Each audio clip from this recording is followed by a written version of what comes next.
Bert, what are you hearing? What's going to happen today, if anything? I don't know where Vrabel's head's at on all of this.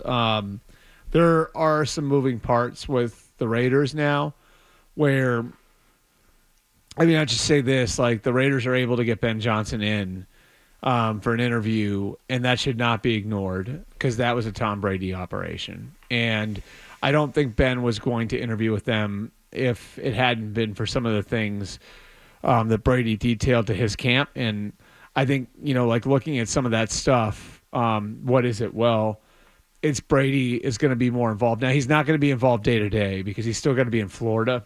And his obviously with the divorce and his kids are there and everything else, like he's not going to be able to be in Vegas day to day, but he is going to be involved.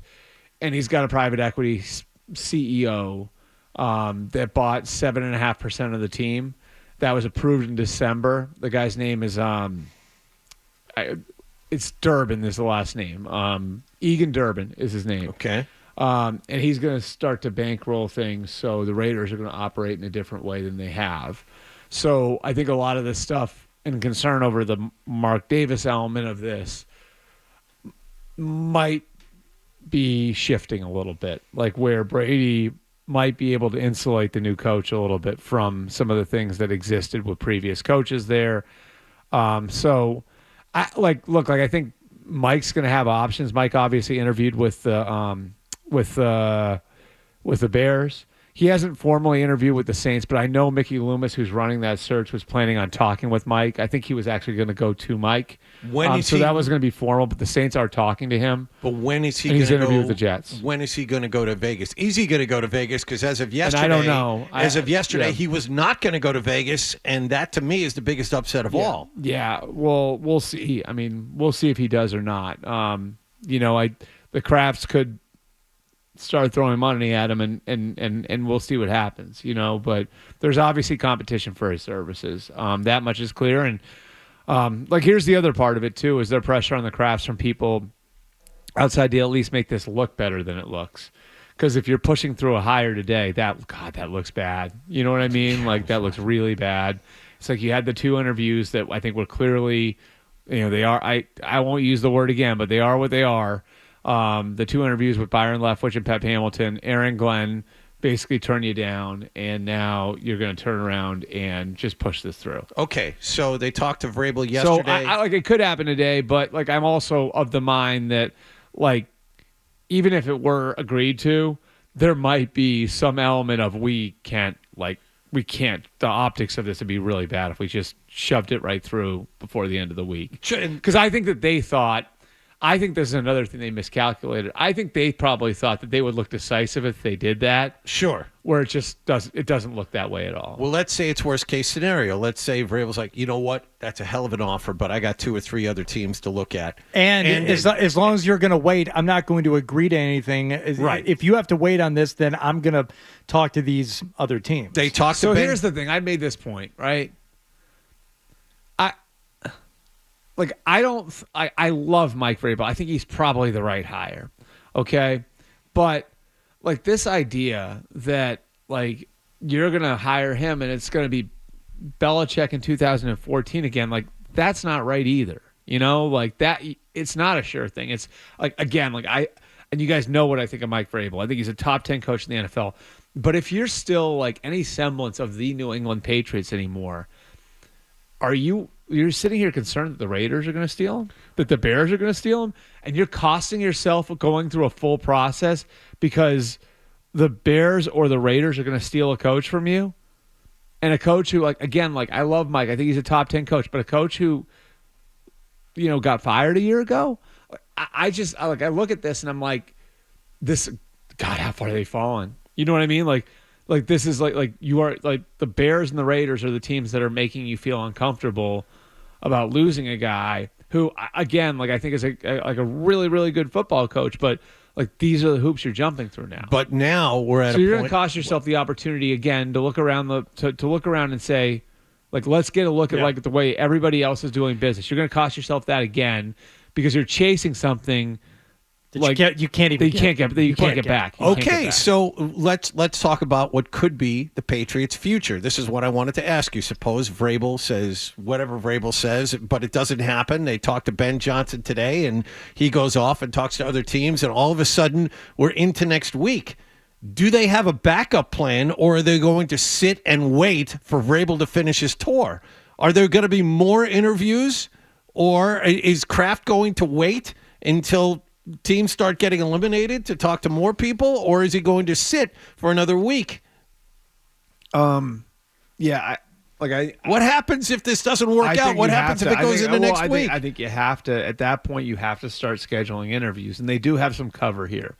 So they only had, my understanding is, like as of before they scheduled Glenn, they only had 4 requests out, period. So in fact, like they'd only put in 1 request with the league. The only request they'd put in with the league was for Ben Johnson. The other 3 they don't have to put requests in because those guys aren't working for teams Vrabel, Leftwich, and Hamilton.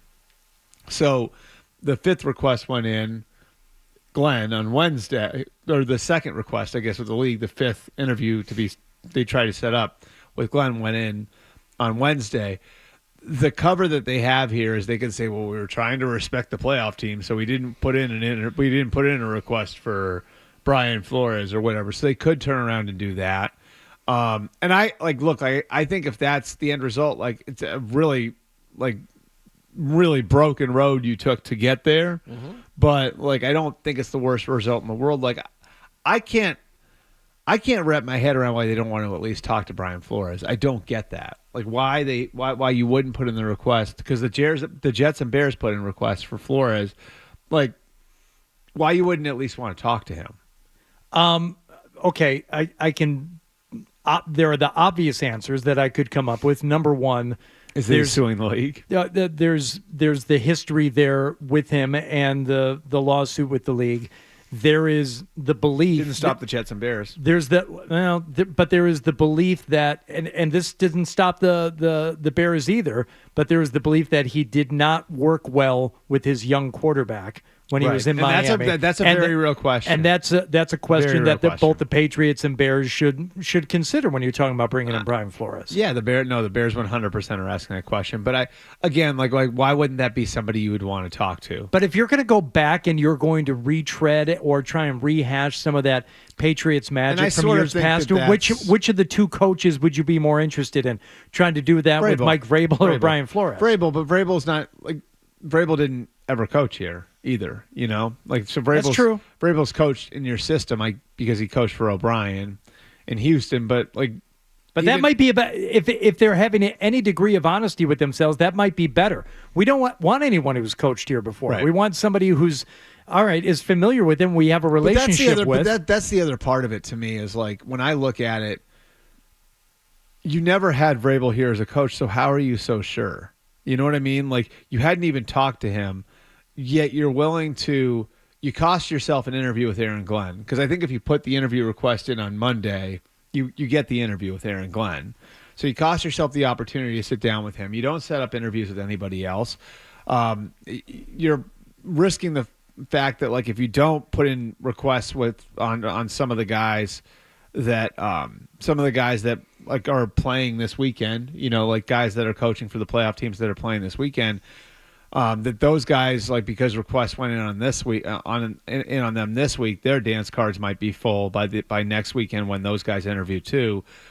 So like how are you that sure that you're just setting up the process to hire one guy? Like how are you that positive when you had Mike as a player, love Mike.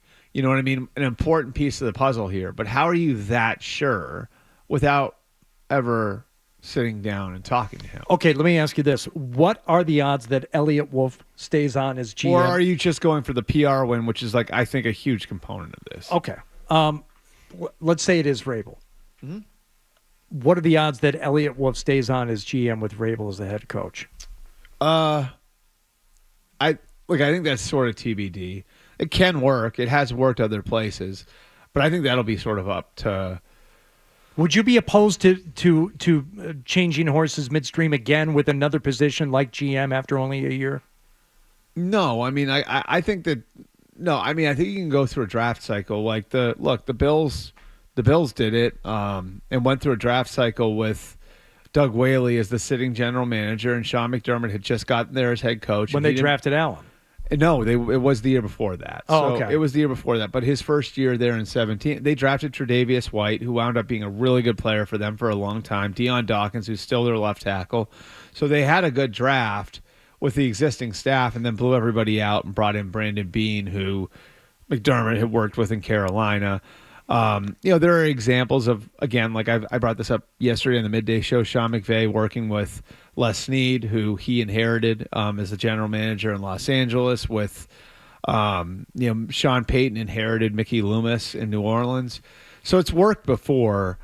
But Mike has the leverage now to say, like, hey, I have a very defined vision of what I'm looking for in players. And I know this guy, Ryan Cowden from Tennessee, shares my vision and knows what I'm looking for and is going to make this a smoother operation. So I want to bring him in. And is that something that Vrabel should want? A couple of your colleagues yesterday used the phrase organizational rot to describe what's going on with the Patriots right now. How big of a mess is it? It's a mess. It's a mess. Everything you've seen in the last 3 or 4 months points to that. What would attract you to the job if you're Vrabel? The quarterback, right? I can't think of much else.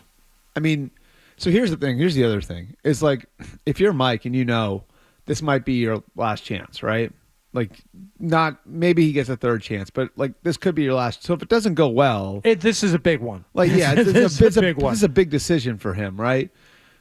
And you look at what just happened with Jerod Mayo, and you talk to some of the coaches who are on that staff, and they tell you, because they've told me, the media environment in Boston is toxic, right?